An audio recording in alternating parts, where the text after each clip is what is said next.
Good evening, ladies and gentlemen. The regular meeting of the Grosse Ile Township Planning Commission will come to order. Would you all please rise for the Pledge of Allegiance? I pledge allegiance to the flag of the United States of America and to the republic for which it stands, one nation, under God, indivisible, with liberty and justice for all.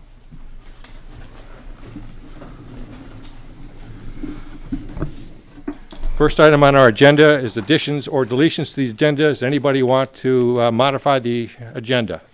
If not, I'll entertain a motion to approve as submitted. So moved. Motion from Eric, support. Support. Support from Jim. Call the motion. All in favor? Aye. Aye. Motion carried. The agenda stands as presented.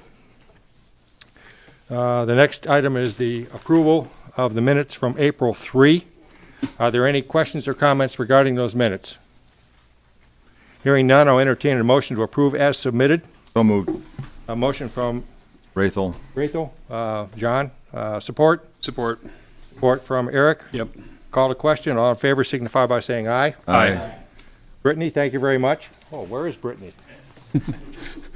No Brittany. Basket there. Well, in absentia, we thank her anyway. How about that? Public comment. Is there anybody who would like to address the commission about any item not on the agenda? Any hands? Nope, no hands. Okay, we'll move past that to the first item of business, which is a lot split at South Point Road. The applicant is Lori and Edward Vogel, 27708 South Point. Legally, it's lots 239 and 240 of Supervisors Grosse Ile Plat number 21. The common description is this is on the west side of South Point Road, opposite the intersection with Johnson Road, about 500 feet south of Grow Road. There's a little background to this, which I'll go over briefly. The Planning Commission addressed a lot split reconfiguration at this location about 6 months ago, give or take. There were two parcels. The parcel to the south had about 190 feet of South Point Road frontage. The parcel to the north had about 80 feet of the frontage. The applicant wanted to transfer about 100 feet of the South Point frontage from the south to the north. This was approved by the Planning Commission and the Township Board. The proposal tonight is the applicant is asking now, with a new request, to split the north parcel with 190 feet of South Point frontage into two parcels. The north portion has the house, or the residence, with the original 90 feet of frontage, and the new undeveloped lot of 100 foot of frontage would then be to the south. Now, one thing that I should point out is what I just indicated is not what's on your material. Okay, what was submitted for this meeting was the old application showing the original lot split configuration. Brian has a modified version which he's going to show you. So what it boils down to is that the split is from the north residence, not the south. The end result is the same. The proposal was a 100-foot new undeveloped lot between those two properties, between those two residences. I hope I've probably completely confused everybody, but that's the best I can do at the moment. Brian certainly will bail me out.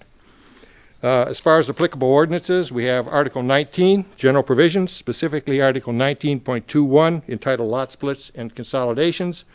And, of course, since this is single-family residential district, it is Article 3, single-family residential. The zoning on this is R1A. The review process is not entirely normal because the lot split will require a zoning board of appeals variance because the proposed new lot does not comply with the R1E 125-foot street front requirement. So, in general, there will be variations of this potentially depending upon what the Planning Commission decides and depending on what the Zoning Board of Appeals decides.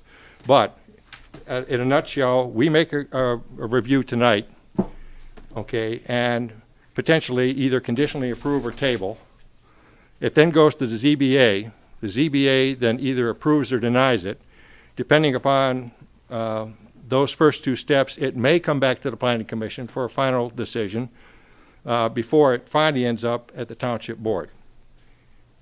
So tonight, well, this will all sort itself out depending upon what the decisions about the Planning Commission and the ZBA actually are. But the important part is tonight we're at step one, and that is the review of this application. And I do expect that we are going to vote on this measure tonight. Brian, if you want to come up and bail me out. Hi, Jay. I think you did just fine, Mr. Chair. I'm the one that caused the initial confusion, so thank you for the help clarifying, and I'll kind of clarify as we go along the way here too, just to keep commissioners up to speed.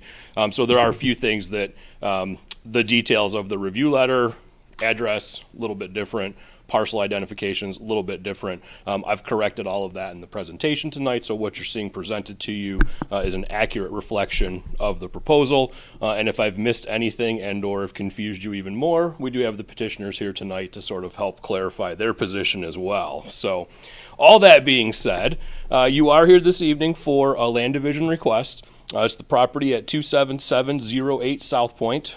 It is this piece right here. The property that is referenced in my review letter is this piece right here.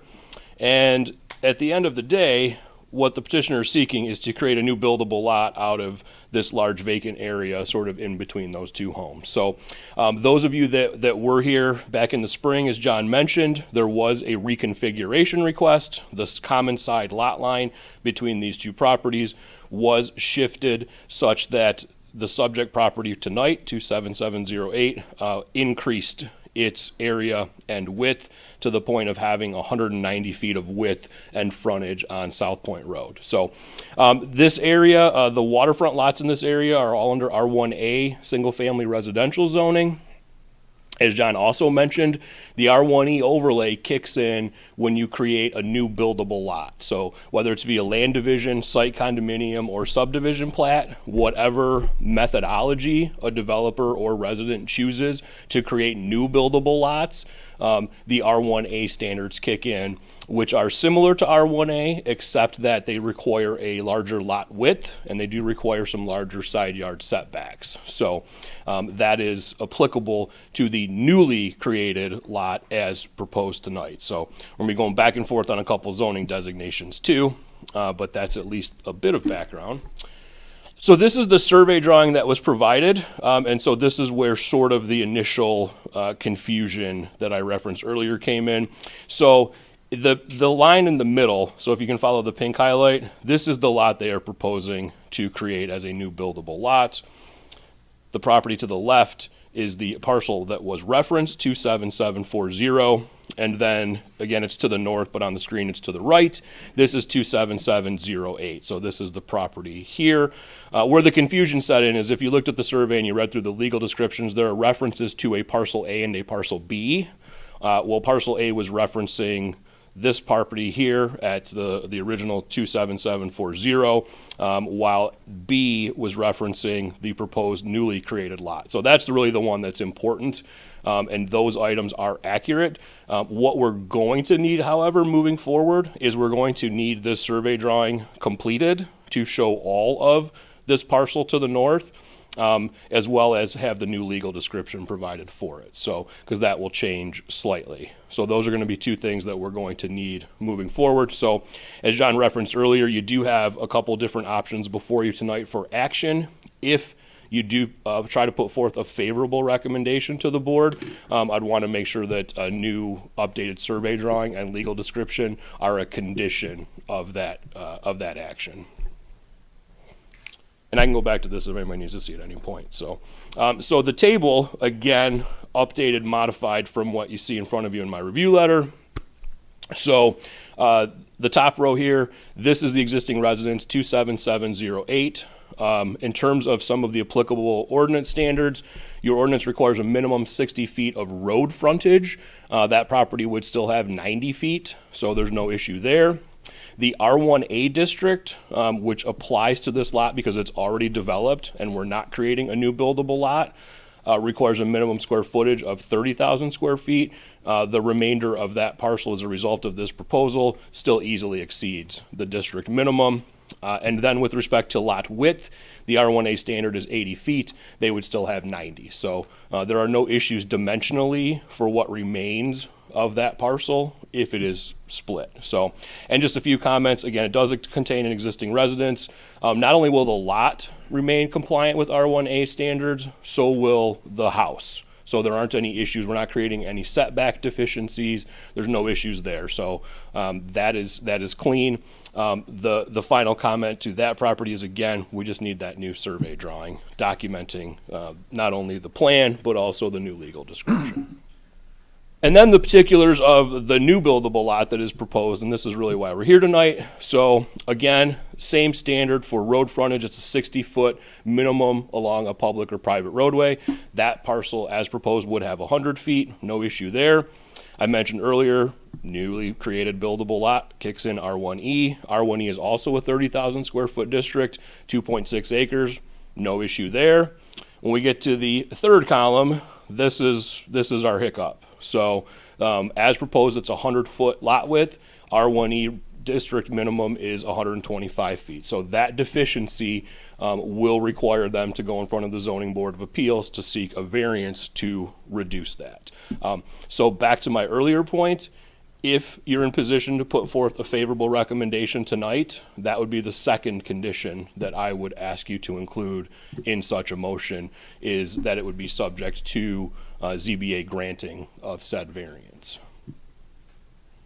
And with all the fun stuff out of the way, we've already talked a little bit about procedure. I think John's already hit the pertinent ordinance section. So 19.21, this contains the process, submittal requirements, and review standards for land divisions. 3.5 sets up the dimensional requirements for single-family zoning, including R1A and R1E. And again, procedurally, Planning Commission to Township Board is the typical land division process. However, here we have to also interject the Zoning Board of Appeals into the middle of that process. So right side of the screen, these are the review standards in 19.21C of the ordinance. So these are the 10 standards that we apply to land division requests. I can go through these in detail if you want, but the gist is similar to what I've already told you tonight, and that is 9 of these 10 standards are met. The one issue is that deficient lot width that's proposed. So again, proposing a 100-foot lot width on a new buildable lot where the ordinance requires the 125 foot. Otherwise, everything else is pretty clean with this. That's the one big issue that we're facing with this project. Any commissioners have any questions for Brian? Hey, Brian, if you go back to the that colored version of the survey that you had, it had pink and blue on it. What's the 85 feet that it says below the picture? What's that referring to? Because I thought it was 190. That's the right of way. Okay. South Point Road, 85-foot Okay. right of way. Got right? it. Is that what you're talking about? Yep, I You was see just my trying to do the cursor? math on Yep. the other. So It's an a- 85-foot right of way there. All right, so then the numbers to fill it in, and you probably can't see it, but it says 80 to the south, Yep. 100 is the middle, and Yep. then to the far right is 90. Yes, Okay. but again, that needs to be added to the Right, drawing. that'll be added. But it based on the review from the reconfiguration, based on the look at the assessor's records, that's how much land that we have to work with. So Okay. that would be a 90-foot lot width Got it. for, again, that's 27780 for the address. Thank you. Additional questions for Brian from the board? Brian, are many of the lots along South Point Road in that immediate area there, are many of them currently 125 feet, or is that much? Will that be larger than most of the lots right now? We've not studied that. Didn't Tim O'Donnell write, though, that it's characteristic of the neighborhood, that width? That's what I saw in the letter. Inside Your here. assessor submitted a letter to the Zoning Board of Appeals that its pertinence to their review. I'm not sure exactly what it is, quite frankly. There's a reference to, I believe, taxes that would be generated or something to that effect, and that really isn't anything that the Zoning Board of Appeals will consider. So we can study it if you want. The reality is whether it is or is not consistent with a neighborhood average. Your ordinance doesn't require a neighborhood average. Your ordinance requires 125 feet, and they don't have it. Is that something the ZBA will ask as well or consider? I believe we will look into that as part of, so the ZBA criteria includes a neighborhood character standard. Right. So we'll probably look at the row of lots in that particular area, and we'll identify either a sort of an average, or at least sort of what's the predominant lot width in that particular area. And would that include that entire South Point area, or how far reaching does that typically go? Would that just be up to the ZBA? That will be either up to me and how I do my review, or that'll be up to the ZBA to ask questions of how far they want it reviewed. Well, it's fair to say that the base zoning is R1A, which is, 80 feet? So this is still above the base. So within character, you would expect it's within character because it's the base underlayment of the zoning, of the zoning for that area, really. So it's the creation of the R1E, which was, I think, intended for other purposes other than the minimum lot frontage. And I'm curious, just being fairly new to, still to the area, but R1E, was that created in when was that? When did we adopt that? Do we That have goes any back, history on I that? believe, roughly 25 years to the Okay, late that's- 90s. Yeah, late 90s. Okay. It's 2002. It was before that even. Your master plan was 2002. I think it was before the master plan. Did we do the overlay? I know it was after master plan? 1999. Was 99? R1E? 1999 was R1E? After that, After that, okay. yeah. Yeah, it was after that. If I understand, Mr. Chair, do we have, I guess, a question or a comment at this point, or what? No, point just of order? questions, and we're going to Okay. hear from the applicant. just one last question or clarification. So it's like the surrounding land uses are all R1A, but this one single lot is R1E because of the lot split that occurred previously. No, it's because they're proposing to create a new buildable lot. It becomes applicable upon request for a new buildable lot via land division. Okay. So R1E overlays the entire township, R1A, R1B, R1C, maybe R1D. It's an overlay district. So all of your single-family designations are also zoned R1E. It only applies when somebody attempts to create a new buildable lot. So land division, subdivision, site condominium, where you create new buildable lots, any new buildable lot has to meet 125 width and 30,000 square feet area. Thank you. Any additional questions for Brian? Just to clarify again, so if I understand correctly, R1E adds additional requirements to new buildable lots in the R1A district in this case, right? As well as R1B and R1C and R1D. Gotcha. Yes, Okay. So new buildable lots have additional restrictions compared to existing lots. that's correct. Can I further clarify that? So when I'm thinking about, is that only waterfront lots? I'm thinking about new subdivisions, Potawatomi. I mean, there's no way those are 30,000 square feet of lots. The depth, when you're looking at the depth of some of these. Am That I is not wrong a on that? waterfront provision. It is an overlay over all of single-family So some of the residential newer zoning. subdivisions, the newer builds, That's correct. they meet that requirement? I couldn't tell you. I wasn't asked to review that tonight. Okay, just a question. As far as I'm aware, there have been no variances granted around R1E by ZBA, which means that any lots that we have created as a planning commission recommending to the township board and approved by the township board have been consistent with R1E since it was put in place 1998, 1999, whenever that was. We did, Mr. Chair, we did find one through Found staff, one? through staff's research. Yeah, it was a really quite a unique property. It was a double fronted lot that was about 5 acres in area, ran from West River all the way to Meridian. And because they tried to split it sort of down the middle, if you will, a really long lot, a variance was sought and I believe obtained for a lot width reduction You know, I actually remember that now. about 20 years ago. I but remember that. Yes, I stand corrected. There That's was the only one that staff found in their research. Okay, are we, any other thoughts, or questions for Brian before we go to the applicant? Everybody clear on what we're discussing? Okay. Thank you, Brian. You're a wealth of information as usual, sir. The applicants, Mr. and Mrs. Vogel. would you please come up, introduce yourself, and tell us a little bit about what you want to do and why, and then we'll hear what you have to say. Hi everyone, I'm Lori Vogel. And you need to speak into the microphone so we can all hear you. Hi everyone, I'm Lori Vogel. This is my husband Ed Vogel, and this is Mr. John Evanchek. Okay, just one second. Brian, I'm not sure the microphone is on. We cannot hear you. Oh, got it. Okay. Hi everyone, I'm Lori Vogel. Very good. This is my husband Ed Vogel, and this is Mr. Evanchek, who completed the application a review for us. We really appreciate everyone's time. I'll let Mr. Evanchek talk through what he submitted. I do want to mention that, you know, we were here not too long ago. The reason why, a key reason why we're here today is because we have invested a lot into the remodel of the home that we purchased next door. And it's to the point where it will be put for sale in hopefully in the next couple of weeks.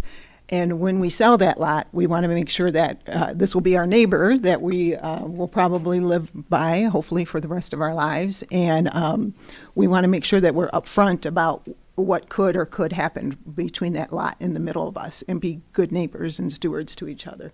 So that's why we're here now. With that, I'll ask Mr. Evanchek if you want to. Sorry. Good evening. My name is John Evanchek. I am an attorney. Sir, would you spell your name, please, last Yeah, name, sure. and your address? Oh, we can do both. Do you want my office address, I hope? I'd rather Sure. not give away my personal one. You're an attorney, I assume? Yes. I am. Okay. Thank Last you. name? E, V as in victory, Anchek, and address for the office is 43695 Michigan Avenue, Canton, Michigan, 48188. Very good. Thank you, sir. Pleasure to be here tonight. I was hoping to fly in and use your wonderful airport, but my airplane needed a little bit of maintenance work, so I wasn't able to do that. I've flown in here before, and I was really looking forward to doing it again. But on such a nice night, I was hoping there would be more planes around, but I guess that's not to be. So I'm just going to kind of expound on upon some of the things that your planners talked about and some of the questions you guys have had, which is this overlay district was done back 20 years ago that we're talking about, the R1E. And it was designed to deal with a situation that didn't come to pass, which was at the time there was a huge building boom that most of Michigan experienced during the late 80s, early 90s, and into the 2000s that peaked and then almost destroyed our economy and then recovered. And the idea was to try to keep the population at, I believe it was under 12,000. At the time that they wrote up the assessment that went into the special overlay district, they went through and counted lots that they believe were underdeveloped and also lots that they thought could be created into new lots. And they came up with a number, and after they came up with that number, it roughly came out to a population of about 12,000 people.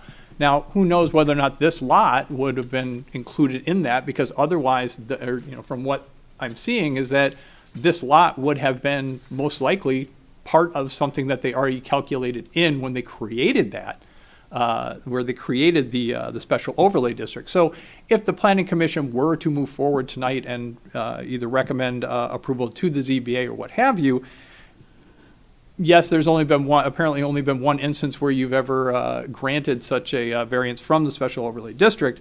But in this situation, this might have been a lot that was already built into your special overlay district. We don't really know whether or not it was or was not, but given that they went through and assessed all the lots, looking at all their dimensions throughout the entire township, one would assume that they counted this as a lot that would have been presumed to have been developed.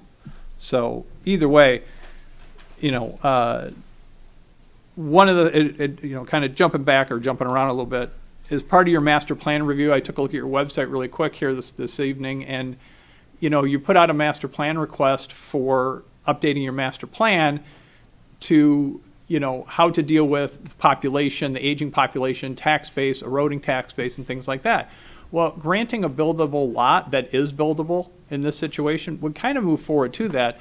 And the other thing to think about, if your master plan is going to be recommending to do away with the special overlay district, now, I don't know if it is or not, because it looks like it's very early in the process, but is this a situation where you're going to be just back here in a year or so, or now after the master plan is put together, or 2 years, granting the same, or maybe not even needing to grant this because we've done away with the special overlay district that's a little bit on the aging side as well. So we would ask that the commission move forward and, recommend approval to the ZBA, subject to obviously the planner's request of a more detailed survey that includes the legal description, which is, absolutely normal. My clients don't have a problem doing that. So if you have any questions for me specifically, I can certainly answer them. Otherwise, I will turn it back over to my clients and we'll go from there. Well, let's run around the table here and see. Kyle, questions for Mr. Ivanchuk?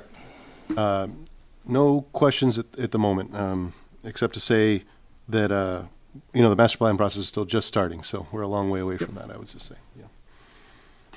Eric? No questions. Jim? No questions. Okay. Dan? Or Brian? No questions. Dan? No questions. Okay. Jan? John? No, John. And Angela? No questions. Okay.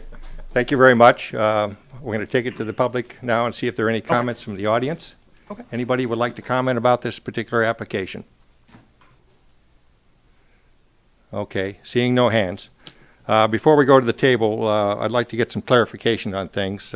Brian, it was mentioned about the master plan being 20 years old and 5-year reviews. Did we not validate every 5 years the legitimacy of Yes. and accuracy of the master The plan? master plan was reviewed every 5 years, as is now required by state law. Yes. Okay, and it was determined that this 5-year sequence, we needed to update.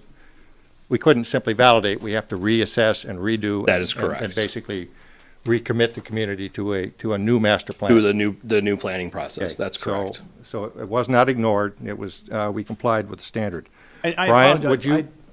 I did not say that it was ignored. I simply said that it was something that is always a good best practice to do. And as Brian mentioned, it was a state law, so. Thank you. Brian, it was mentioned about the Planning Commission making a recommendation to ZBA. Would you please outline how that would fit with respect to the standards by which ZBA makes decisions? Well, that will be ultimately, it's entirely up to the planning commission. If the commission feels comfortable that it can fully evaluate and assess this as a variance request and you want to put forth the recommendation to them, you certainly could. I don't know that I would suggest that you do that.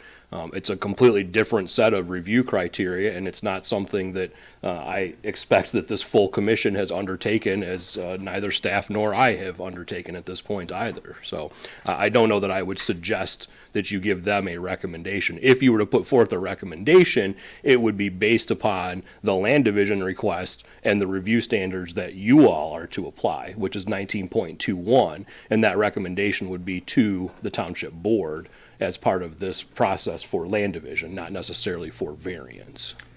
Okay, so basically, since the review standards for ZBA are totally different than the review standards for which we are evaluating the lot split, a recommendation is basically a moot point to ZBA. It's entirely up to the commission. I'm not going to tell you guys what to do or not do. If you feel as though you are comfortable and you want to give them some level of recommendation of what you think they should do with the variance, you are welcome to. But again, I think it's a bit premature for you all to take that type of a stance on this request. So I want to be sure we're clear on this. Then if you listed or you showed approximately 10 different standards Yes.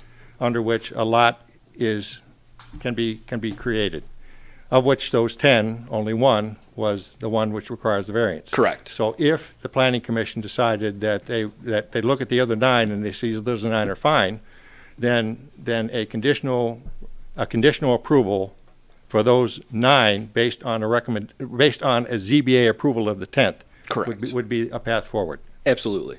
Okay, I want to be sure. And at that point, too, just for clarification, Mr. Chair, in terms of the process and its overall efficiency, if you were to put that forth, then if the variance were to be granted, then the petitioner would not have to come back before you a second time. Okay. If you were to not put forth a recommendation tonight and say, for instance, table or postpone the request, then it would still go forward to ZBA. but then it would, pending that decision, would still have to come back to planning commission again. So for the overall, just the efficiency of the overall process, if the commission is comfortable making a recommendation to the board tonight with at least a couple conditions, you certainly are in position to do so. Okay. Okay, how does that process change if the planning commission makes the recommendation, or the conditional approval, with or without a recommendation, and the ZBA says no? What is the process then? So at that point, the condition would not have been met, and if the commission put forth a recommendation to the township board, we would then take it to the township board, and at that point, it would turn into a recommendation of denial because the condition was not met, and the board can't grant the land division because of a deficient lot width. They don't have variance authority for this particular case. Okay, so even though a conditional approval was given by the planning commission, a denial of ZBA would not have to come back to us. It would simply, Right, again, it's if you put forth the conditional recommendation, which would be to the board, put aside the idea of giving the ZBA a recommendation, you're putting forth a recommendation to the township board of what they should do with the land division. So one of those conditions would be that ZBA grants the variance. If that condition is satisfied, then it can go to the board. We've checked all 10 boxes.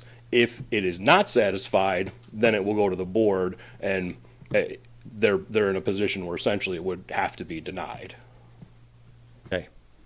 But it wouldn't have to come back to planning commission. I guess that's Not what come I back wanted here. to make clear, right? All right, that's the I need element a of it. diagram. I feel like I Okay, should be drawing and since, this up. since the master plan was mentioned, Ross, given the timeline that you've seen on the master plan work, at what point would you anticipate we would see a completed master plan where, following that ordinance, any ordinance change that we might make, R1E or otherwise, might come to fruition? Yeah, I think we're looking about a full calendar year out from today. So by 2024, September of 2024 is about the time we'd have a complete master plan. So the master plan, October, the I master plan is something which is around the corner, is not. Right. Yeah. And then after that, zoning has to be updated, right? Then the zoning ordinance. And yeah, that zoning process, rezoning process would take quite a chunk of time. The last question to Brian, there was mention about the taxes. What is the relevance of taxes, collecting taxes relative to a planning commission decision on a lot split? It bears nothing to do with your decision tonight, nor ZBA's in the future. Okay, very good. All right, hopefully with those clarifications, let's go around the table now. Mr. Let's- Waker, Yes, I had a couple things I wanted to say. Is now the right time? please say again. I had a couple things to say. Is now the right time? Yeah, please. Okay, so in the packet you received, there were some documents that I just want to kind of walk through. So you should have received one like this that has pictures on it. So you can see that, I know this commission, one of the reasons it's in place is to keep the standards and a neighborhood standard in place. And we purchased a home that was well below that standard, and you can see over the course of about 10 and a half months, we've really changed it. Can we put that on our overhead, Brian? That way the television audience can see it. So,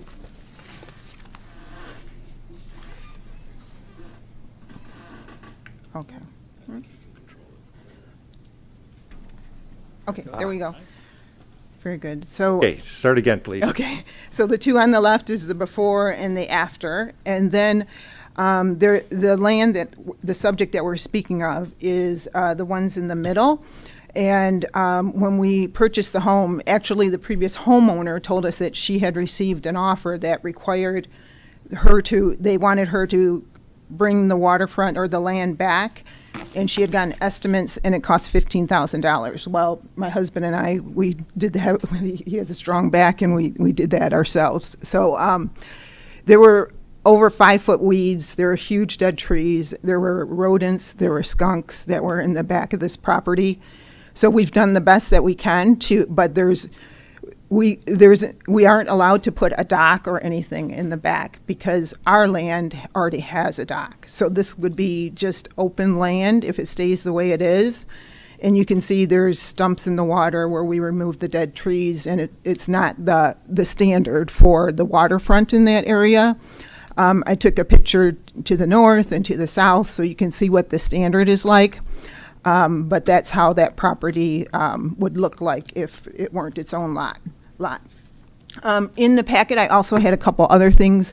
I know there was a mention that taxes don't reflect on the decision. In the letter from Mr. O'Donnell, and I did a little tax analysis. There were some questions earlier about the size of the surrounding lots. There's some square footage there, but as you said earlier, 80 feet is the standard, so it's more than representative. Also, we talked about the need to have the infrastructure utilities in place. So I talked to Derek Thiel, and there's a letter from him to confirm that the area is capable of a new home in that particular area. And there is also a letter that has the signature of both neighbors. So this is the neighbor that would be on the opposite side of us, and then the neighbor on the opposite side of this previously white home, now tan home, so that all of the neighbors have indicated that they don't have any concerns about if this should become a buildable lot. So are there any questions about what I put in the packet? Any questions for the applicant? No, I think that's super informative and supports the request in my mind, so thank you. So the last thing I wanted to say is we're really fortunate to be a part of this beautiful Groseal community. And my husband and I, we really appreciate what this commission does and the importance of the role that it plays. Just to tell you a little story, my mother's 92, and like many people who are 92, there's certain stories that she tells a lot. Whether it's one about the doll that one doll that her four sisters had to share for Christmas in the Great Depression, or about having a pair of roller skates that each sibling had one skate and they'd skate around the basement in a circle. But one of my favorite stories is that her father, instead of a family holiday, he would put all the kids in the car and they would come to Groseal. And they would drive around Groseal because it's so beautiful, and they would have a picnic lunch. So I appreciate all that this commission does and what it stands for, and really want to acknowledge that. But I think that what we're proposing isn't any detriment to Groseal in any way, and actually it's a win-win when you look at these pictures and you look at the standard that's around that area. I know the tax dollars are actually good for the community and for our schools. So that's a positive we're all a part of this community, so a part of this community. It's consistent to the surroundings, the lot size, everything is consistent. There's the opportunity to restore this waterfront to something that would be respectable for that area and respectable for Groseal. And of course, it would have a positive impact on the businesses in the area and the schools. So we think that it's a win-win, and that we hope that you would consider it that way. Did you want to add anything, Ed? That's all. Thank you, Mrs. Vogel. Appreciate your comments. Okay, let's go around the table here. We'll start with the officers. Jay, your thoughts? Yeah, I appreciate that. I appreciate that we have not done this often, but I think there is, I think if we look at what our role is, right, is to approve it, and if we assume that the variance is granted by ZBA, that there's no reason why we would stand in the way of this. So my view is that we would approve it subject to ZBA approval and wish them well, but obviously we have no control over what ZBA does. But it would make things smoother if that's granted, and if it's not, then it doesn't happen. So we're doing nothing other than approving what we would have done had that approval been granted previously, I think. Okay, and again, any contingency that we ultimately want to apply also includes the updated survey and legal description. Yes. Okay, Jim? Oh, thank you. I appreciate it. Those were the only two contingencies, right? Correct. Okay. No, great proposal. I understand what you're going through, right, with the lot split now, stuck in this position that you're in. But I do believe we've made, 9 out of the 10? Is that what you said, Brian? What we typically would look at? That's correct. Okay. So I think I'm comfortable at this point in time. I really don't have any further questions. Thank you. Brian? I'll just echo the comments of those who came before me and say I have no real concerns about this. I think it's pretty straightforward. Thank you. Dan? I think the lot size seems consistent with what's in the neighborhood. So I don't have any objection. I don't really feel that it needs to be. It would be different if there was several properties in a row, but being just one lot by itself, and ultimately I think it'll be consistent. So I'd be fine with it. Thank you. John? So ironically, we're talking about two ordinances that were tonight that were put in place to limit the amount of development, as your attorney said, and he was spot on with everything that we did. The R1E was put in exactly for the reasons that he said. It's been my position that for a while now that R1E is outdated, and that in our new master plan we should eliminate that because we need more development, we need more housing, and an 80-foot wide lot is going to be more achievable for younger families and smaller homes to bring children and do the things that you said, bring kids in and go to our schools and things like that. But unfortunately, we have the R1E overlay. And I think that every one of us here, looking at your situation, listening to your attorney and your love for Grozil, which we all have, I don't think any of us would say, I'm not in favor of it. You should be able to do this. It's reasonable. It's not because you have 9 out of the 10 requirements. It's just common sense, where the lot is and what you're planning on doing with it. But you've heard that all we can do is make a limited recommendation in your future. The hands are the hands are in the future of the, what I'm trying to say, the ZBA. Okay, so so yeah, there's my thoughts on it. Thank you. Angela? Yeah, I'm super familiar with the properties in question and the area being looked at, and I echo the sentiments of all of the planning commissioners that have mentioned similar things. I do see this as a win-win for just, even that South Point area and the riverfront, and I think that, I would be in favor of sending our recommendation favorably. Thank you. Kyle? I know we're not necessarily discussing R1E tonight, but I'd go further than John in that not only does it stop new development, but it places additional restrictions on new development. I understand why it was put in place, but I think the idea then was like outsiders would come in and build here, but we're seeing very clearly R1E's hurting residents, property owners that are investing in this community. And so anyway, I just want to say a little bit about that. And overall, yes, very, very supportive of this. I feel fine making a recommendation, understanding that the ZBA will come up with its own criteria of how to do it, but I feel good passing it on to the ZBA that way. Thank you, Kyle. Eric? I'll just go ahead and make the motion. So I move that we Have a motion. we conditionally approve this lot split and 2 conditions. One is that the survey is completed for lots A, B, and C, or all 3 of them, and that the remaining 2 lots still meet all of the requirements. Support.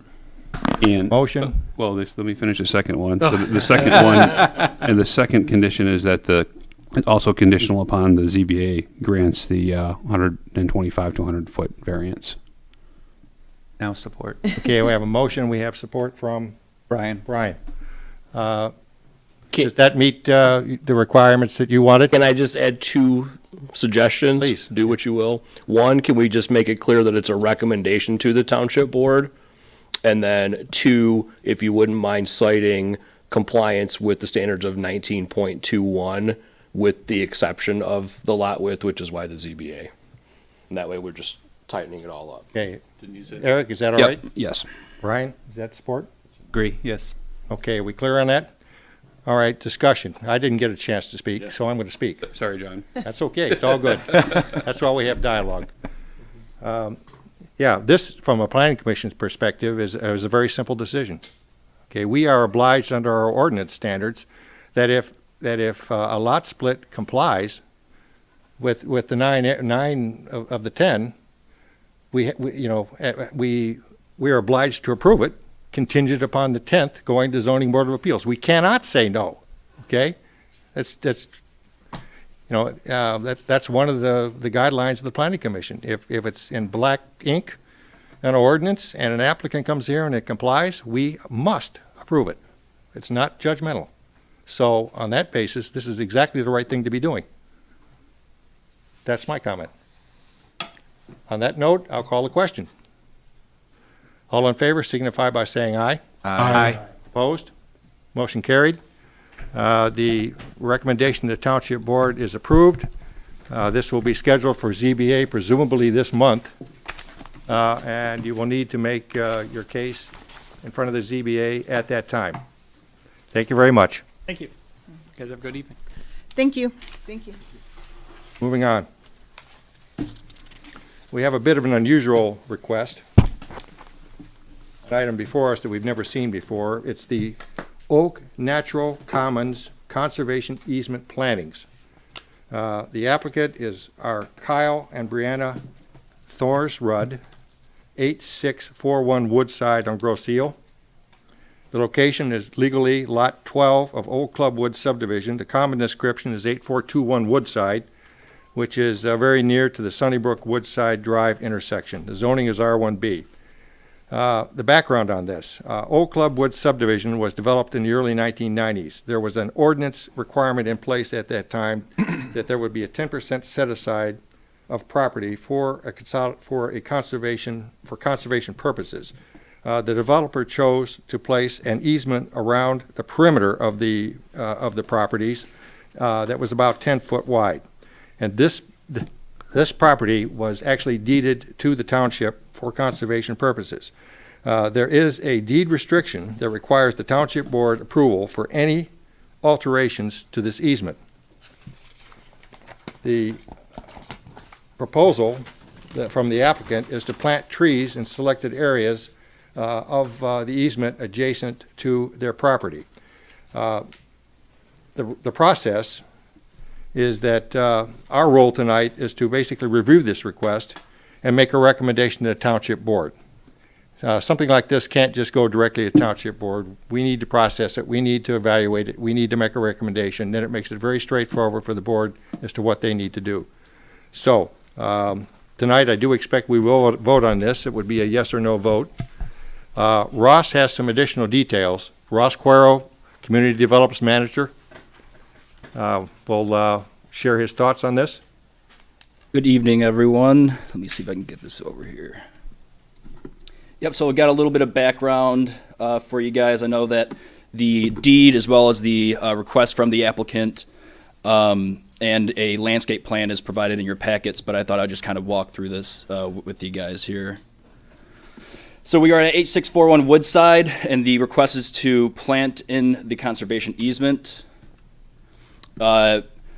Schweikart kind of gave some background, but I'll give some here briefly as well. Upon applying for a fence permit and completing a survey, the applicant found that a conservation easement exists on their property.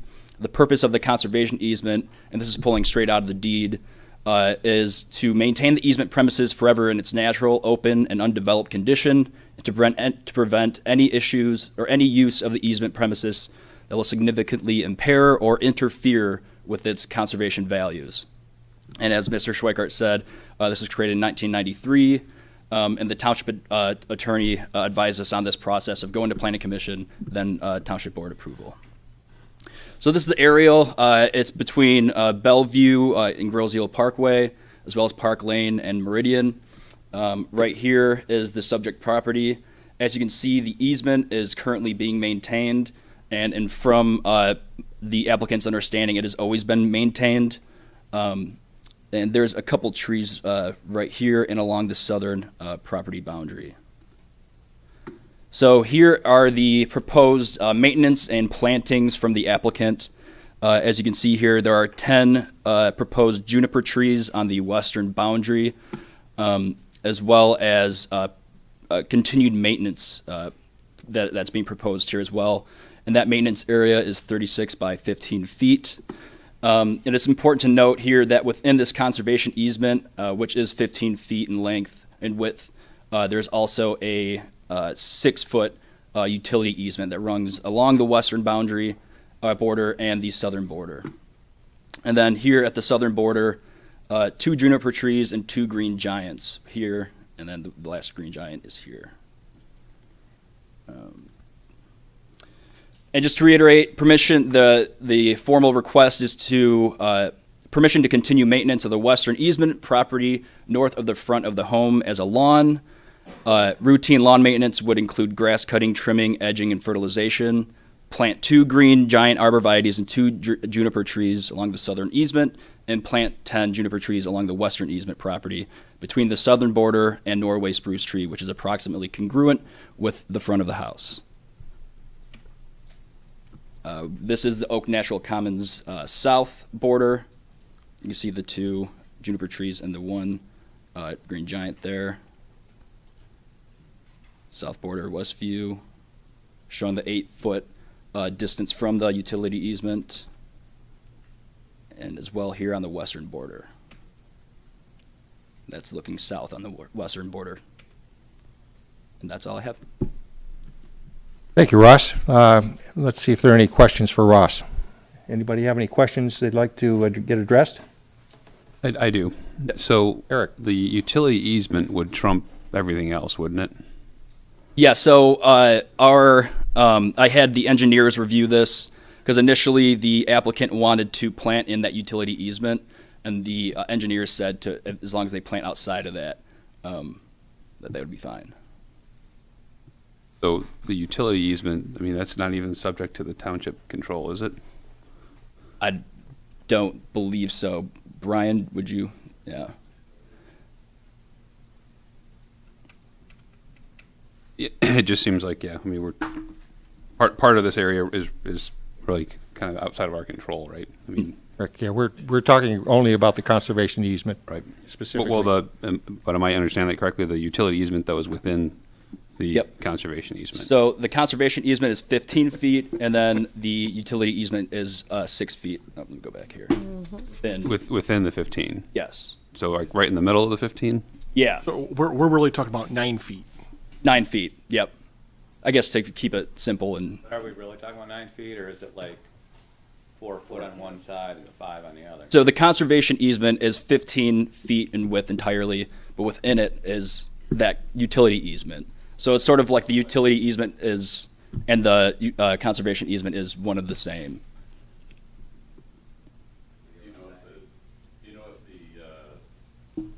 You know whether the utility easement runs down the center of the conservation easement, or is it off to one side? So if you can see, it's kind of hard to see. It's sort of directly in the middle on the western and southern border. Okay. So it runs all the way through. Oh, geez, I keep clicking. But they are planting outside of that utility easement, so there's no issue when it comes to that. Being that this is a private easement, who owns the easement? Is it The owned township. That's why we need the recommendation by the planning commission, and then the township board would then either approve or disapprove or not allow. And this conservation easement was created to be left undeveloped, in its natural state, so that there's no sheds that can go within there or anything like this. But since these plantings are sort of characteristic of what you would see in a conservation easement, that's why we're seeking your guys' approval or denial tonight.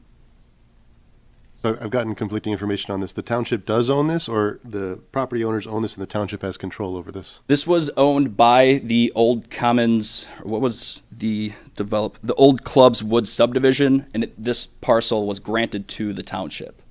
So the township does own this. It's our. Yes. So it was private, but it's now public? I mean, I'm just Well- like, we're a public agency, so it's like kind of trying to wrap my head around that. Please, ma'am, please come on up to the microphone, introduce yourself, so we can clearly understand you. Hi, I'm Brianna. I live at 8641 Woodside. It's a private conservation easement. So when the subdivision went in, after everyone started to buy the houses in there, then those people become the grantor in the document, and the township is the grantee. So basically, we're allowed to go into the property and things like that because it's on the title to our house. But we have to ask permission to make modifications to the property through the township because the township is the grantee. So basically, the township has to make sure that it's used the way it's supposed to be used. That's how it was written in the document, is basically the township needs to make sure it's maintained in the way that it should be, that it's used as a conservation easement. From your understanding, you own this property, then the township just controls it? I don't think I really own it because I don't pay taxes on it. Yeah, okay. There you go. That's the- It's very gray. Well, I think, The way it was set up. Ross, in looking at the certificate of survey, I assume the black line is the property line, Yes, that is correct. and that's inside the conservation easement, So the conservation easement borders the property line. correct? Which means that the property is owned by Grosse Ile Township. It is not, you don't pay taxes on it because you don't own it. I do not. I did meet with or talk to Kurt Kobolak, and the way that it was explained to me is when it was set up, the same way like Hazelnut Court, which is right down from our house, is part of the same subdivision. Nobody really owns that little cul-de-sac thing in the middle. It's just part of the subdivision. It's the same thing with these green spaces that are on the outskirts of the subdivision. Let's ask this question. Ross, is this relevant to a decision? And if so, why? Sorry, could you clarify exactly? Is the ownership is not really the main issue here tonight. The issue is the plantings.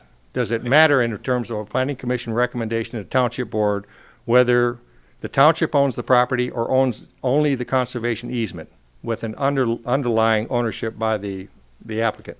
Does that matter? I'd say that's up to your guys' determination. Brian, do you have any sort of input on this? Again, my understanding is the township board has the authority to grant this or not grant this. So they've asked the commission for review and input so that they can make a decision at a future date. So, Which is the essence of what our recommendation to be, and that's, are the plantings consistent with the conservation easement, yes or no? Now, if I were sitting on the township board, I would want the attorney to at least tell me whether the township owns it or only owns the conservation easement. Okay, but that's a question for them. That's not a question for us. Our question is, are the plantings that are proposed consistent with the writings of the conservation easement to maintain a natural setting? Yes or no? So I'm trying to keep it simple here. So let's go back. Angela, can you start again, please? Did you have questions and comments? I guess there are a lot of properties that are like this in the township. It's not an unusual instance. There are a lot of easements that are, and township-owned properties or pieces of property that were granted over time. So I don't think this will be the last time that we'll have to take a look at an instance like this.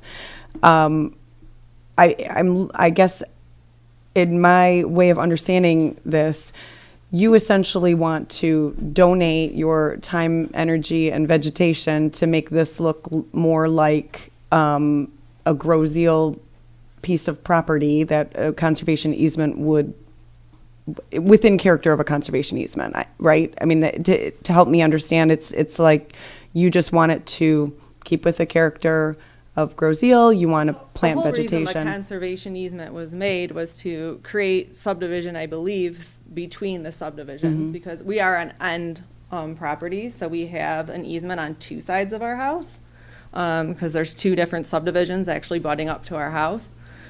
And I believe that it was made to make a natural area in the 90s. I guess this was a thing that they did where they tried to make natural areas. And I mean, the closest thing I can think of, and I don't know, Ross, you might be able to help me think through this, but I know on Macomb Street, there is an area toward the, northwest side that butts up behind like the VFW and CVS and those areas. And the whole goal of that easement was to create a wall of vegetation so that the surrounding neighborhood behind, when they were developing that, and developing Macomb Street, there was this buffer, basically. So similar type of instance in my mind. So am I thinking of that correctly? Okay. Okay. Thank you, Angela. John? Mr. Mike Manns, if you're watching, I apologize. Make no mistake about it. This easement goes around all these properties to eliminate the amount of houses that were able to be put in this area. How do I know this? Because I used to live in Hazelnut Court. Good. And the problems that exist with this easement is you have one neighbor that has it and wants it natural, and the other one wants to encroach on it and make it nice and pretty. And the two neighbors start fighting each other. I proposed years ago, when there was a dead tree in the easement and no one was cutting it down, that, well, why don't the township just give the property, divide it, give it to the residents? And they said, absolutely, great, we're going to do it because we're tired of saying we have to cut this tree down because we own it, and the township does own it, by the way. And the residents said, no way, because we don't pay taxes and we don't want to pay taxes. So now I'm assuming from a letter that I'm reading that there is some controversy between neighbors over an easement, and you're not the first and you probably won't be the last. So am I correct in thinking that this easement has been, the vegetation has been taken down and it's open now? Well, there's a lot that's gone on with this easement. Well, but is it open now? Well, there's two easements. So we have the easement on the south border. The and one then you we have want to the plant? That one has always been portions of it open since we've moved into it. It's been maintained the most northern part that we're asking to mow. That's always been mowed. And then between the giant tree back to the back green space, there's a little bit of vegetation, but not a lot. And you want to add to that? Yeah, we just want to fill in basically. Okay, and your neighbor that butts up to that, do they have a problem with that as well? Or is this because people have planted, people have taken down, people have worked together with their neighbors on this easement without ever coming to the planning commission or township board to do it? Well, the reason that we had to come is because our neighbor behind us was trespassing into our property and then also trespassing into the easements when we talked to him about trespassing on the property and using the easements as a way to trespass into our house, and also had turned a lot of the easement into their yard. There was a lot behind all this. So you just want to basically plant so that there's now a separation between your property and your neighbor's property in that easement. You want to be able to build that back up so you have that separation that... Well, the south property, the south easement, our neighbor pulled some of the bushes out of there, so we just want to replant them where they were. And then on the western easement, we weren't going to do anything with that, but then he put in a complaint about it, even though it doesn't touch his property at all. And so we've had to make it all weeds. And so to be consistent with the rest of the subdivision, we want to put something in there so it's more aesthetically pleasing. Is there any neighbor that you have does not want you to do what you're doing? Not that I know of. Okay. That's all I have. Thank you, John. Dan? I often speak against cutting trees down. So I think in this case, if someone wants to plant trees, I think I would definitely encourage that. I think having natural separation for property between properties is a very nice way of creating that separation, as opposed to fences, which on Girls Hill we don't allow fences. And I just think, I can understand having it go, be 100% natural and some, bushes, some miscellaneous bushes and stuff grow there that don't look as nice. But I think it'd be hard to be against planting trees there because it creates this great natural separation. Thank you, Dan. Brian? For a separate conversation, totally outside of here, it'd be interesting to learn more about the background on, these easements, but pertaining specifically to the application over here, I don't have concerns with putting in any trees to, again, restore more of a green barrier. My only concern would be maybe not knowing the exact species of tree that you have listed over here. I'm just not familiar with I that do type of have, juniper tree. I'm just wondering if ya.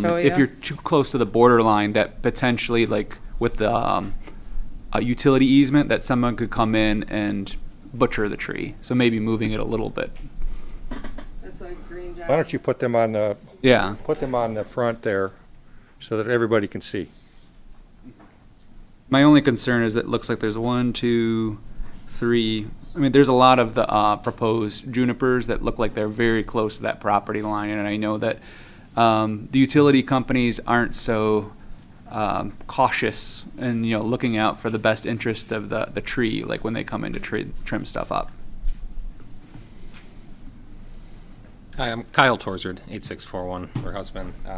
The trees that we were looking at were the green giant junipers or the green giant arborvitaes for the couple of select locations on that southern border. And we were looking at the juniper trees for that western border. And they're all set back 8 feet off of the power line, which is beyond the 6 feet of the public utilities easement that you were referring to. So they are set back at least 8 feet off of the power lines for where the planting locations are planned. The center of the tree? The center of the tree, yep. 8 feet off, and how much does the tree spread? So there's a skyrocket juniper, which can spread 4 feet in diameter, and then the moonglow juniper can be quite a bit larger than that. So it just depends on, those can go up to... I think it says it on there. If you go to the next page, I believe it tells you.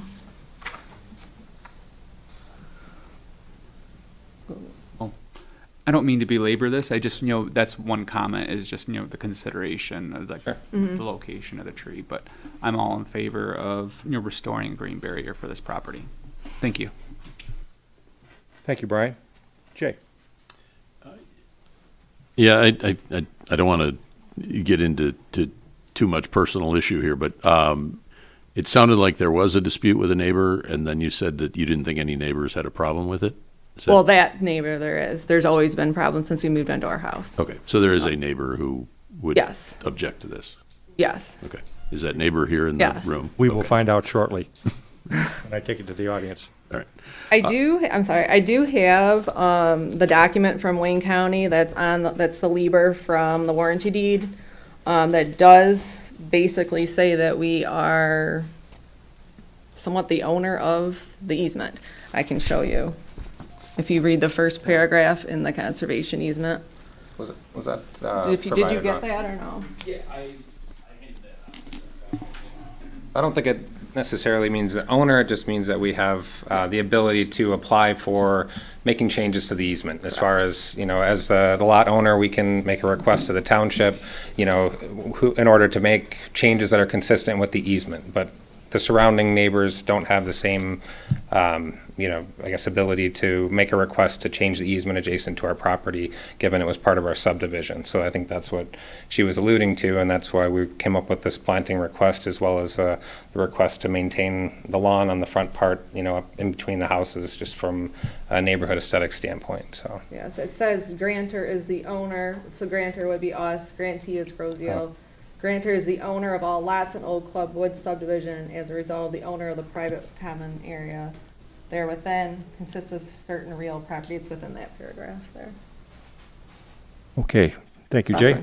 Yeah, that's all right. I just want, are you finished? Yeah, I just have I'm one sorry, other thing. it just came to mind. No, that's fine. No, that's helpful. That's actually where I wanted to go is to better understand, and maybe John's experience here might be helpful. But, I heard what John was saying about when you have neighbors on either side of this, you try to figure something out between them. And so, for example, the neighbor to your, what would this be, the west, I believe, on the other side of the green there? Do they have the same rights to this property that you do, or is that? No, they're part of the other subdivision.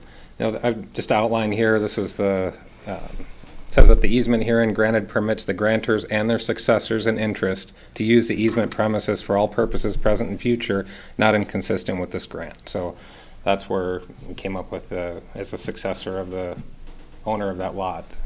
Okay. The one thing that really, I mean, on its face, it sounds all perfect, right? But the one thing that I keep getting hung up on is the idea that it's supposed to be maintained in a natural state, which, natural can look good or it can look crappy. I think we all know that. We have that debate when it comes to the township-owned open space and things like that. Should it be, should we clear out dead trees and, that sort of thing, or should it be left in a completely natural state? And I think we've kind of done a little of both.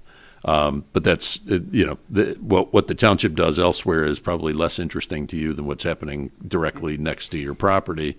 And so I just wonder if we think to the principles of it, if the idea was, and John may dispute, what they were really trying to accomplish, but, if the idea was that there was going to be natural space bands, in between the lawns, right? You get lawn, and then there's going to be some natural space, undeveloped, unimproved, so to speak. Yeah, I think it was supposed to be in between the subdivisions, and just because we're the end lot, we actually have two of them, because we have two subdivisions next to us. Okay. And so, the question is, are you returning it to a more natural state, or are you turning it into more of your property that, you have full dominion over? And I guess that's what I'm... Well, in the back, we're just replacing the three, there was actually more than three, but we were asking to put three in there, trees that were already there. They were removed on Memorial Day.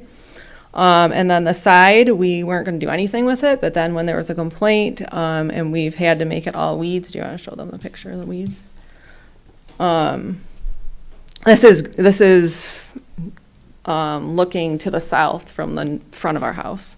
So the easement goes from here over to this corner, and it comes right up to that tree. And I think there was, Ross, did you have a copy of that photo? Was that on the one that I outlined with the yellow, the lawn photo? Either way. It's on that PowerPoint. Yeah, the neighbor next to us has a very narrow lawn, and she was, upset that we were, not maintaining that anymore, just based on where things are. Because it's close to her house. She wants us to mow it, basically. This shows like a street view. Our neighbor on the opposite side of the road has the same easement, but actually on that side it's 20 feet. So this is her property, and she does mow from here to here. Good. That's all for me. Thank you, Jay. Jim? I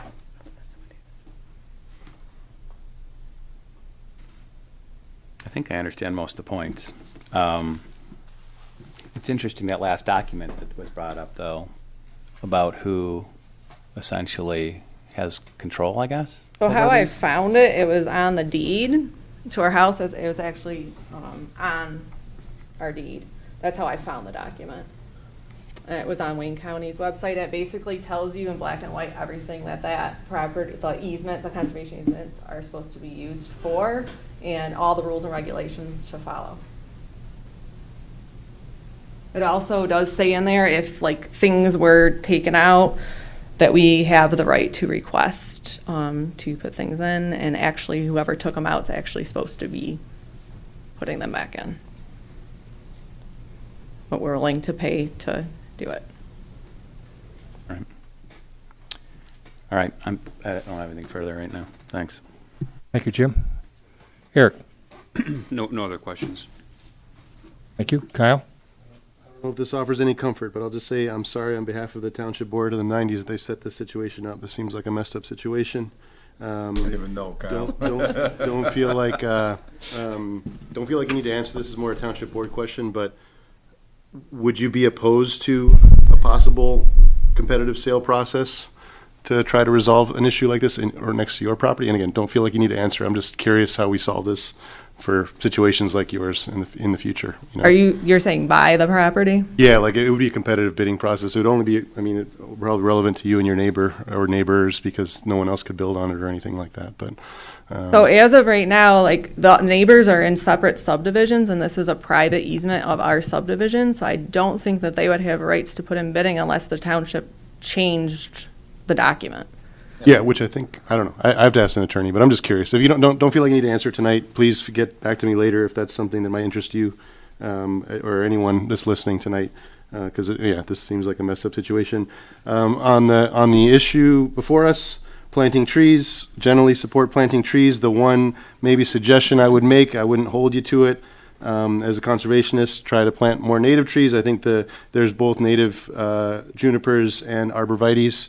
They might not be the look you're looking for, and I say that as someone whose ancestors brought a lot of non-native trees to this island. But I would just maybe, I don't know if I can make a small recommendation, maybe just take out the actual species and just say juniper or arborvitae in case there's an opportunity to plant natives. That's the only thing I would say personally. We were trying to look for deer resistant. That's what our main thing was. That's another issue, but that's just, again, a recommendation. I wouldn't hold you to it. I wouldn't ask the planning commission to put that. I would just leave the option open so you didn't have to plant a green giant necessarily. I think juniper, you didn't put the actual species, but the arborvitae you did, so I would just say arborvitae and juniper. Yeah, we have green giants now and they've been successful as far as the deer leaving them alone. So that's kind of why we went with that. And then we do have one juniper that's been okay too. So that's kind of why we went towards those. I understand. Again, that would just be my small, I don't ask anyone to take it up, but that's just my small thing. Thank you, Kyle. Okay, Mr. Chair, can I make another comment? Yes, sir. So, when you look at the map, the overhead of the entire subdivision, which when I reference Mike Manns, this was a Manns development, you see this easement around the lots, right? So even in the front of the lot, side lots that are on streets. So those had never been held in a natural state. They were always cut by the homeowner. The homeowner has always controlled what happens in most of the area, but in the back of the lots, they were all left natural, and left natural is typically had not been landscaped. It was just native trees and shrubs and things like that. Over time, people have developed it, and a lot of people like the developed look better than the scrub look. I mean, it's, it just made everything look nicer. So I know that people are talking about the intent, and, we can say, okay, well, they just had an intent of, making these barriers between houses. Trust me when I say the intent was to limit the number of lots that could be built, and I want to say there was 6 or 8 of them in a total. Forget now, it goes back a while, but I think the point also with you is you're in the subdivision, it has the easement. Outside subdivisions, even to the west of the homes on Hazelnut Court in the back, those homes there don't have the easement, right? It's just the homes on Hazelnut Court. You're on a lot that has the easement. The people behind you that butts up to you does not have the easement. Correct. Okay? So if there's been a precedent that's been set, and if that matters to anybody, the people that butt up to the easement directly on their property lines have controlled it. Okay? The problem has come when it butts up to a lot that doesn't have the easement, and they don't have a voice in it, really, right? Because it's not their easement to decide what to do. But you can't just tear it down. You can't just rip through it, right? It has to be maintained. The other issue is when you look at homes that back up or front Park Lane and Hazelnut Court, those have two easements, right? They got one on this side and one on that side, and there's been a lot of problems with, you know, what should those be maintained as, and neighbors get along, they go, oh, you know, let's just get rid of it, we'll cut grass, you cut to there and you cut to there, and everyone is happy. So I think that this isn't a very good situation. There's been a lot of problems with it, but I think it's important for this commission to understand that the conservation easement for a natural state is only, it doesn't encompass the entire lot. The easement does, but the natural state has never covered the entire lot. Mainly the sides like you or a back, you know, in unique situations like you guys have. Yeah, I mean, if you drive through the subdivision, you're gonna see all different things. You're gonna see all different things going on with the easement. But there is a black and white document that says what it's supposed to be used for, how it's supposed to be maintained, what the township is supposed to do, what we're supposed to do. And we were told we needed to, obviously, if we wanted to continue to maintain as we had or make changes, that this was the appropriate venue, and we were not to do anything until we were able to get a decision from the township, so. Thank you, John. Okay, I think we've been around the table. Let's hear from the public on this. Is there anybody here who would like to speak to this particular application? Yes, come on up. Give us your name and address, and please advise us as to what you'd like to. Hello, my name's Carl Moore. I live on 8554 Bellevue in Groseal. About this oak natural easement, I live behind, I'm actually behind the people that were just up here. About 2 years ago, Edison was coming through, and I told Edison they were trimming the trees. And I said, well, they leave one little tree branch hanging out. I said, cut that tree down, you know. And Brianna came out and says, you can't do that. It's a wildlife easement. It's all natural. I said, I don't know what you're talking about. I just turned around and went back into the house. This year, same scenario. And until she gave me this complaint letter, or I FOIA'd the complaint letter, evidently I was wrong. It is a natural easement. Did I encroach on that easement? Yes, I did. I thought it was an Edison easement. Did I have plants on that easement? Yes, I had plants on that easement. I've been there 29 years. How long have you guys been there? Since 2016. So would be how many years? 10? 12? Right, I've been there 29 years. I never knew there was a natural easement there, nor did any of my neighbors.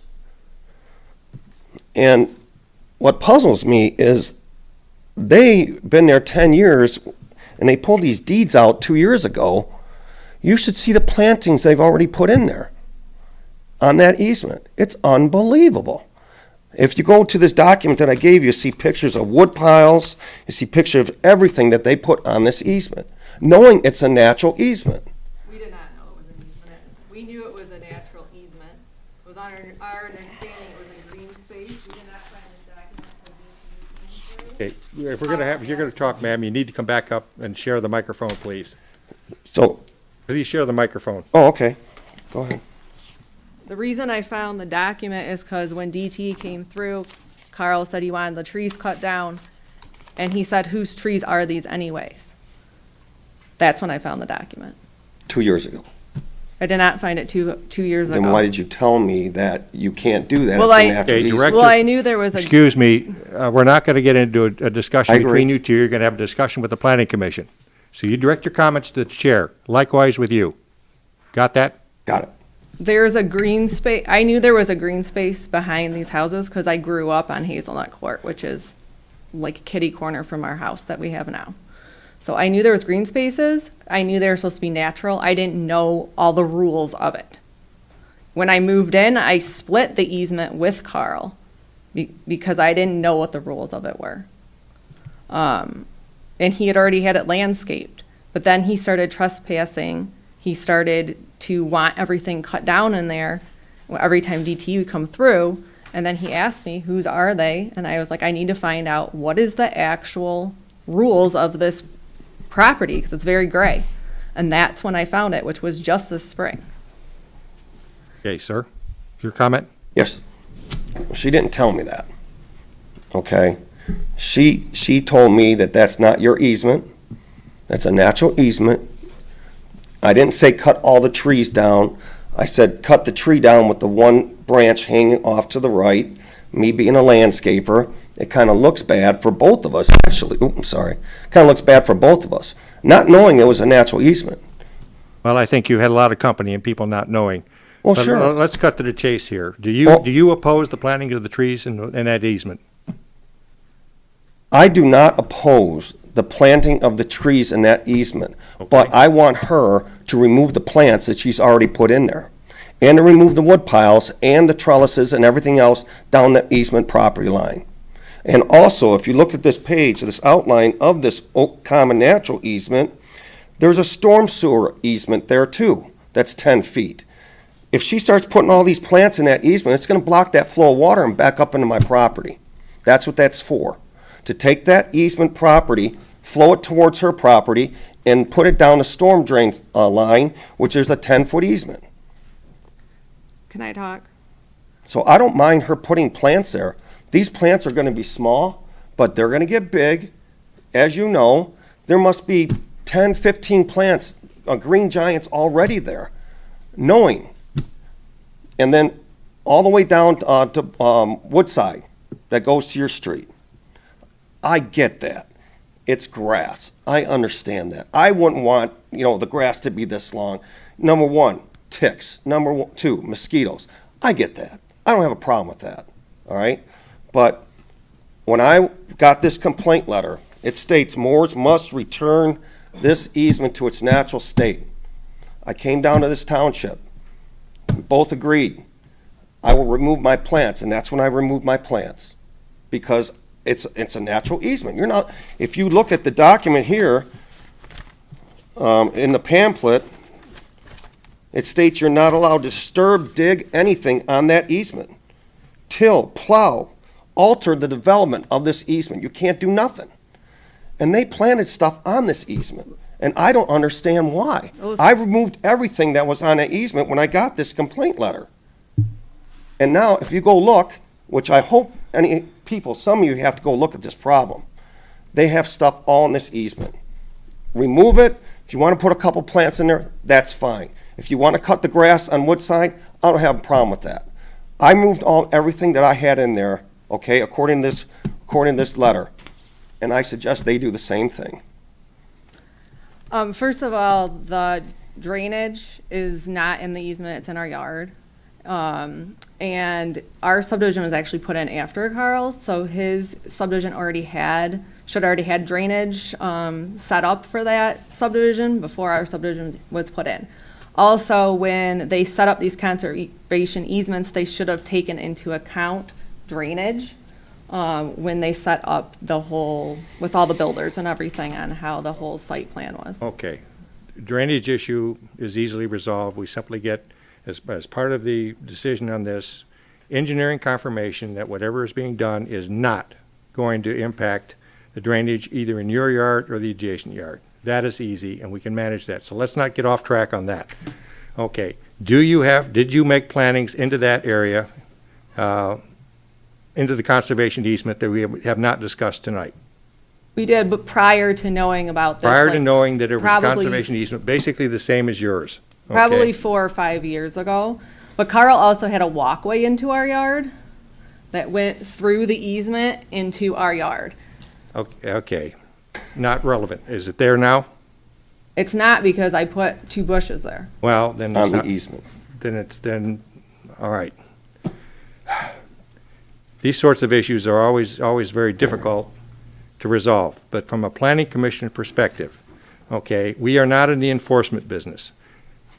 Mr. Quero over there is in the enforcement business. If there are issues on that property relative to that conservation easement, then that's your responsibility to address that. It's not an issue for the planning commission tonight.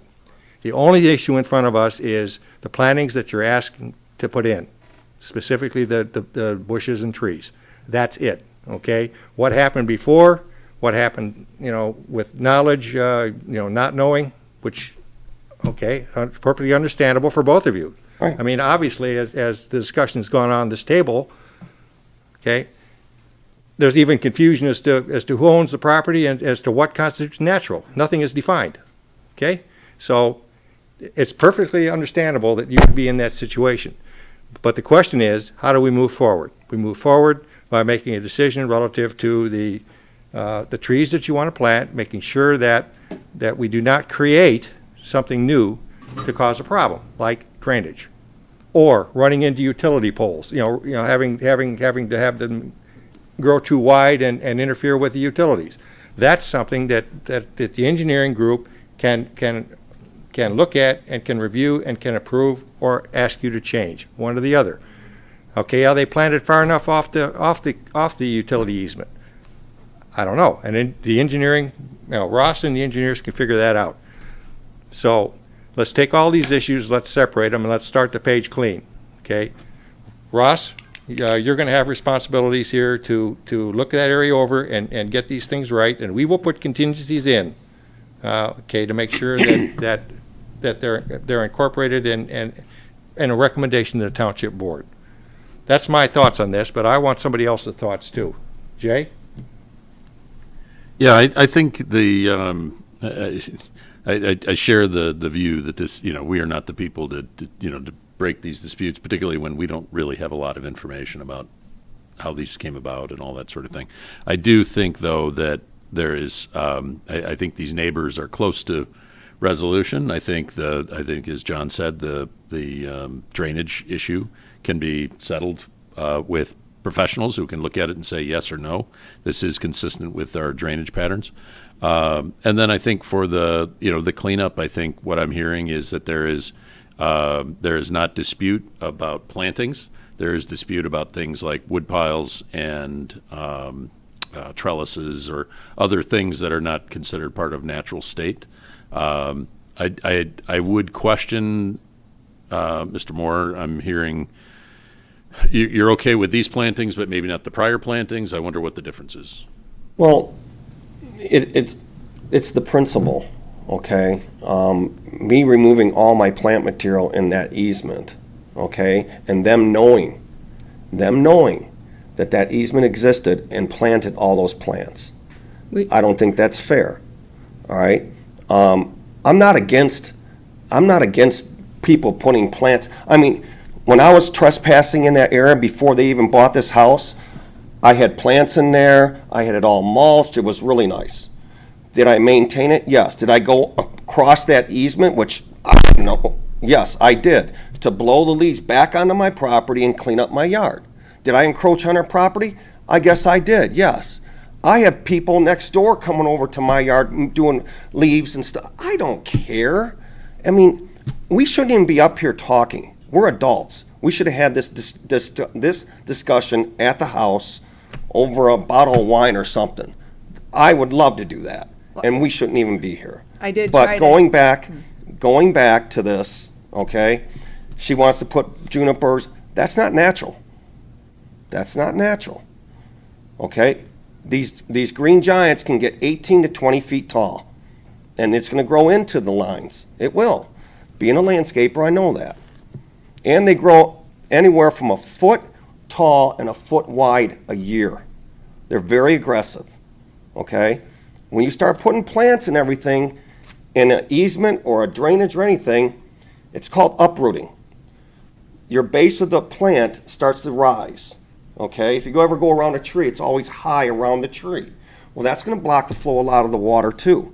My understanding, this easement's supposed to flow towards her property, okay? This will be confirmed by the engineer. Okay, so I'm just saying, plants are plants. Yeah, the drainage is not in the easement. It's in our yard. It's past the easement. towards- Again, Right. an engineer will come out and will look at this specifically with Ross, and we'll speak to both of you two, and you can discuss all the technical issues of the landscape and the tree growth and all the rest, to make sure that you're comfortable with it, and you can be comfortable with the fact that there won't be a problem 6 months from now, because we'll have asked all the right questions with the right people in place. And as far as what's in that easement or what's not in that easement, what comes in or what comes out, that is basically up to Ross, and that is an enforcement issue. You look and see whose property is it on. Okay, these can all be resolved. Let the experts come in and participate in this. We Okay? were not told to take anything out. We're not telling you to do anything like that. Right, What but we're- I'm what we're- saying What the- we're, what we're telling you is that we're a planning commission looking forward. We're not an enforcement group looking back. Mr. Chair, Yes, sir. I gotta tell you, my heart is breaking. You two are two legacy families on this island, We are. okay? I would argue that there are very few people that know Grosse Ile better than both of you. And we're fighting over a 15-foot easement that was set up very obscurely of how it was going to be maintained and managed. And all of you from where you grow up, and you, because you're a landscaper, know most of the people around this, know that there are natural barriers that have been left, very few, but most of them have all been taken down and planted with landscape material. And Carl, I probably wouldn't have you bet very much money you probably landscaped some of them. So, Maybe not knowing it was an easement, I probably had. well, you know what, but, so, literally, you guys can't figure this out? What is, Did try to have several conversations I with don't- Carl, but he would continue to do things afterwards. We're, okay. I'm cutting this off. So can I Okay? just say one last thing, please? Last word. Okay, gotcha. I still don't know who owns this easement. Okay? Number two, the easement, all right, goes from I have the monument on the corner of my property. It goes from that monument all the way to, I believe, Park Lane. Okay? Stops across Park Lane. Oops. Then it goes from the monument, I believe, all the way across Sherwood, all the way to Parkway. Is that correct? It's in this whole subdivision where our house is. It's down Park Lane, it's down Hazelnut Court, and it's down Woodside Drive on the newer part of Woodside Drive. So does it go all the way down? Once it Okay. hits past our house, there's no, Okay, it's gone. okay. All right, So- this is something we will put in as well. Okay. As a contingency, that the easement ownership will be clarified to absolute certainty. Okay, and second, the location of that easement will be clarified. We did have a survey done. Fine, then our engineering group will review it and we'll be able to answer this question. And Okay. all the stakes are still in our yard. Fine, that's wonderful, that makes it real simple, and we'll get the answers to the questions. Now, if there are any more questions that you need answers to, we'll consider them, but we're not going back and talking about this any further. I just want to finish. I don't think we should be doing anything until we find out who owns this property, number one, and number two, where all these lot lines are. That's all I got to say. Anything that this planning commission does in terms of recommendation will include contingencies, and there are three. Okay, get the engineering group involved, looking at drainage. We'll look to confirm that the plannings that are proposed are consistent with the utilities that are in that utilities easement, and we're not going to create a problem there. We're going to have a review of the easement documents, legal documents, to confirm who owns it and to know exactly where these easements run. Now, those are the contingencies that this commission would make, and if all those contingencies are met, then it would be contingent to approve. When we had the survey done, Julie Cordes did ask us to have the conservation easement platted as well. So not only is our land platted, but the conservation easement is also platted. Then it makes it real easy for CE Rains and Company to come out there and answer the questions. And Ross, you need to be directly involved in this. Got it? Okay? If there are any enforcement issues on that property, that's not part of our contingency, but you need to address it. Okay, can we wrap this thing up?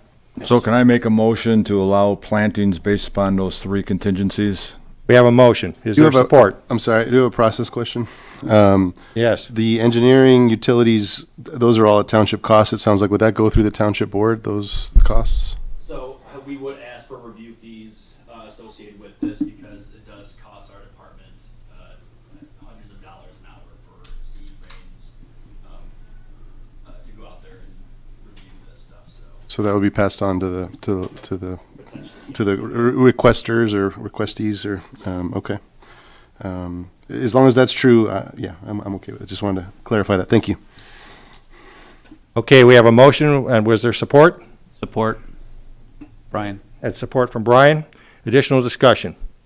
Call the question. All in favor signify by saying aye. Aye. Opposed? Motion is carried. It is contingent approval based on the 3 conditions that were outlined.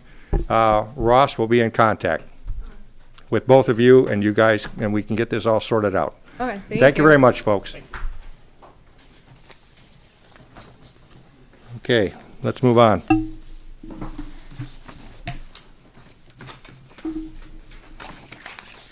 Next item is the chair's report. We've made a lot of progress in the master plan process. I asked Ross to come and give us a little presentation so that everybody knows kind of where we're at and the important role that this planning commission is going to play in the process to come. All right, I will try to keep this short for you all. All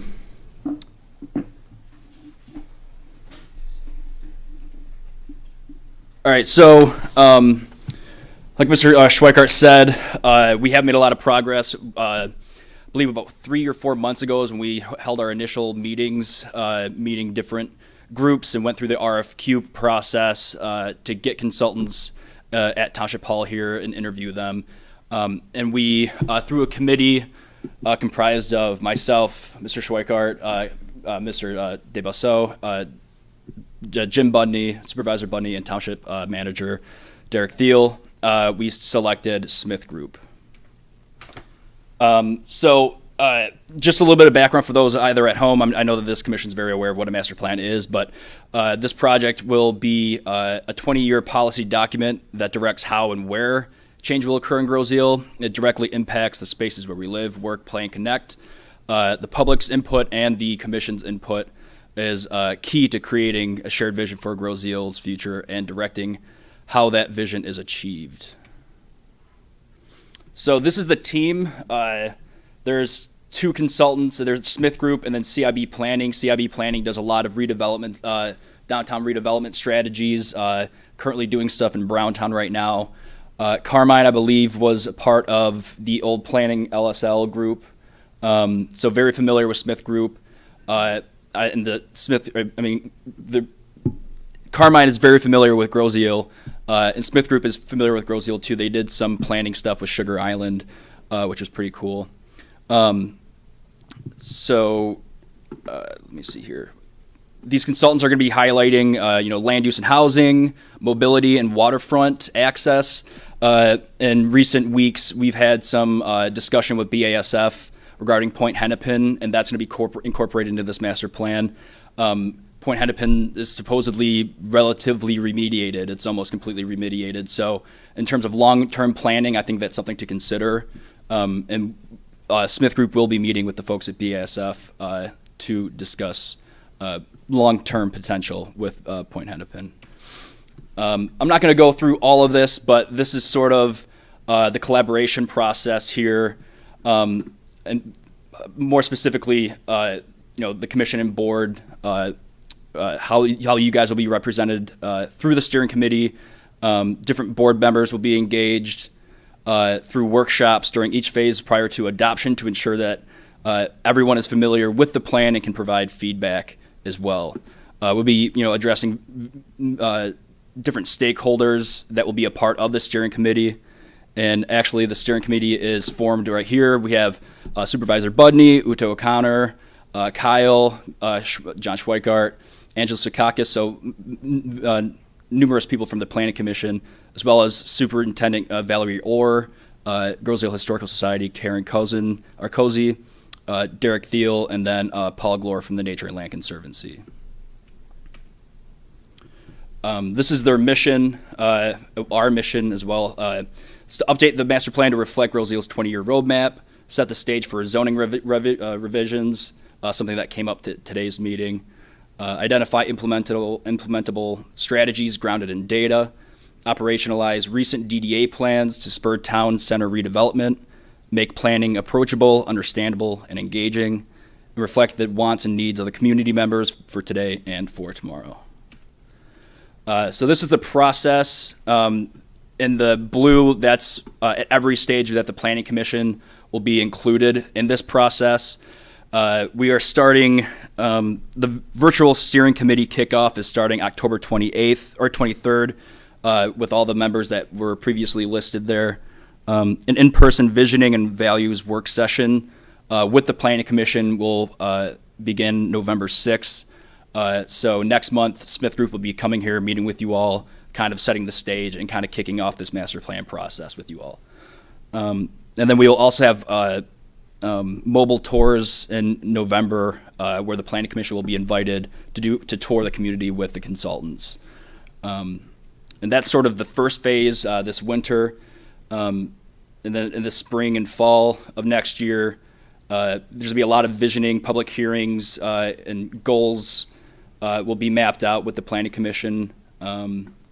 And then, as we go along here until winter 2024, when we finally adopt the master plan.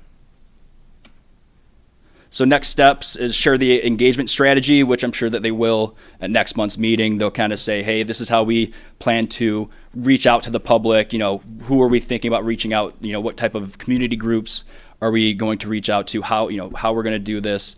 I believe that they're going to have a website for everyone to visit to get the full information of what will be comprised of the master plan and what are some of the things that we'll be highlighting.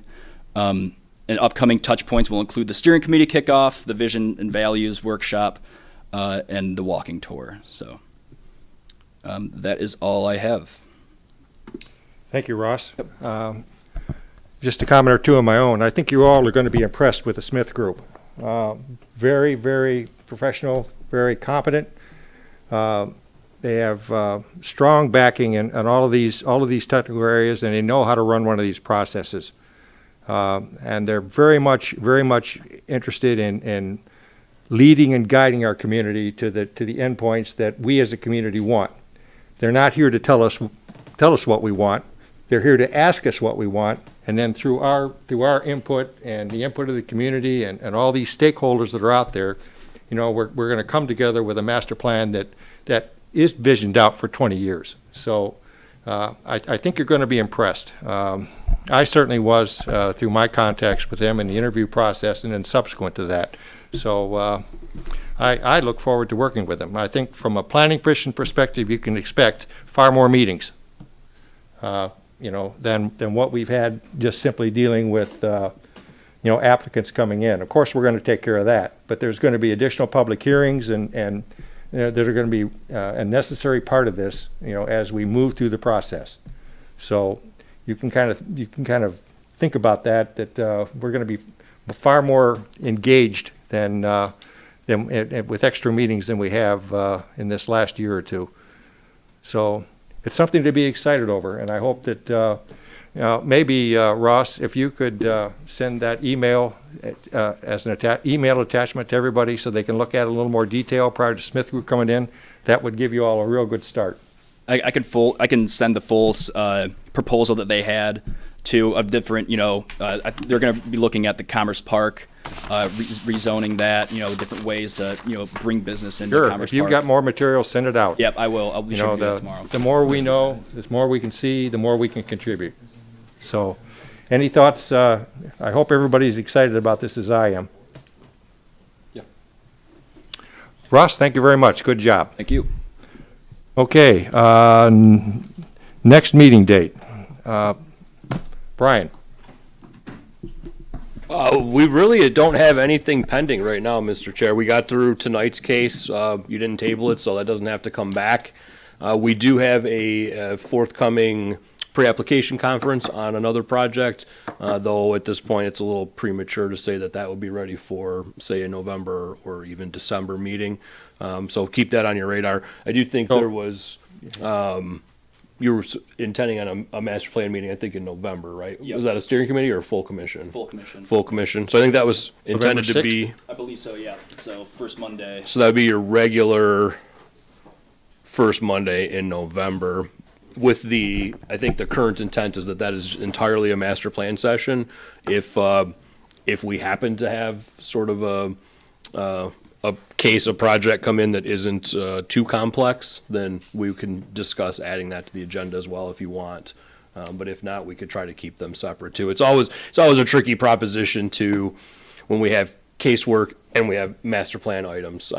In a perfect world, we can kind of keep them separate, but I also don't want to have you guys have to double down on all your meetings either. So I think we'll kind of take those as they come in, and we'll probably just have some conversations with the officers and potentially the full commission just to kind of gauge your want to have potentially really long nights as opposed to 2 slightly shorter nights. Okay, very good. So mark your calendars. November 6th is confirmed. And I assume you'll be sending out an email anyway, just as for documentation. Okay, did we miss anything? I don't think so. Any other thoughts or comments from anybody before we adjourn? Mr. Chair? Yes, sir. I just want to let everyone know that the Bicycle Pedestrian Advisory Commission has been working with the airport and as well as township managers, and we are hoping to have a ribbon cutting for the new Gibraltar Bay connector path that should be opening this fall. So we're tentatively looking for a Saturday, not this coming Saturday, but potentially the next Saturday, probably around like 10 or 11. So more details are to follow, and it's open to everyone in the public. We want to definitely thank the Byers family as well as all of our other philanthropic sources for helping fund it, and it's a cause for celebration. Excellent. Just so everybody knows, outline where that runs, from where to where? That will run on Grow Road, like starting at Grow Road on the eastern side of the airport. There's a service road that the airport has so graciously allowed us to turn into a primitive path. So we've been able to move a fence in order to make that road connect with Grow on the northern end and the Gibraltar Bay Wildlife Refuge on the southern end. Excellent. Exciting. Very exciting. Great Thank you. work. Thank you. All right. Any other thoughts? I'll just say quickly, I don't want to spend too much time, but as you all likely know, the Township Board is considering a sale of the toll bridge. And yeah, I think it's an existential decision for the island. There's some that can be revealed by the board, other things that are not, but overall, just welcome any and all input into that decision because it's a big one coming up for the board. So I'll just say that. Thank you. Thank you, Kyle. Other thoughts? Okay.